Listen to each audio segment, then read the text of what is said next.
iskii maxkamadda sare go-aanka ee ka soo saartay oo ahaa dilkii afduubkii kufsi wadareedkii loo geystay caasho ilyaas oo ay dib u eegis ka qaateen saddexdii qareen ee u doodayay xukumanayaashii ayagoo cuskanaya qodobka 237 xeerka habka ciqaabta Soomaaliyeed ayaa maxkamadda sare waxay diiday dib u eegistoodii waxayna tiri sidan kadib marka la soo buuxin waayay shuruudaha dib u eegista ee ku xusan qodobka 237 iyo 238 qareenadii waxay soo buuxin waayeen shuruudihii ku xusnaa labada qodob oo looga aqbali lahaa dib u eegista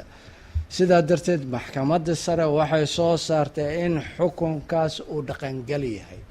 xukunkaas saddexda xukuman ay ku xukumayeen dilka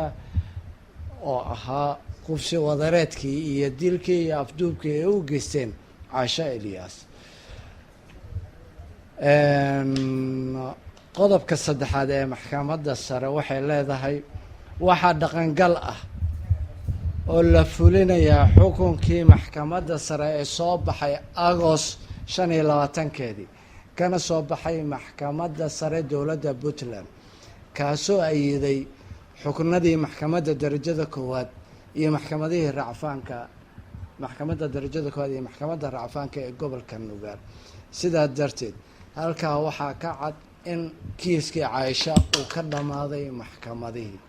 yahayna xukun dhaqangal ah haddana uu taagan yahay in la fuliyo fulintaas iyada cidii iska lahayd ayaana fulinaysa marka inuu cadaalad yahay cadaaladna ku soo dhamaaday waxaan sugayaa fulintii waan ka sugayaa inta ka hartay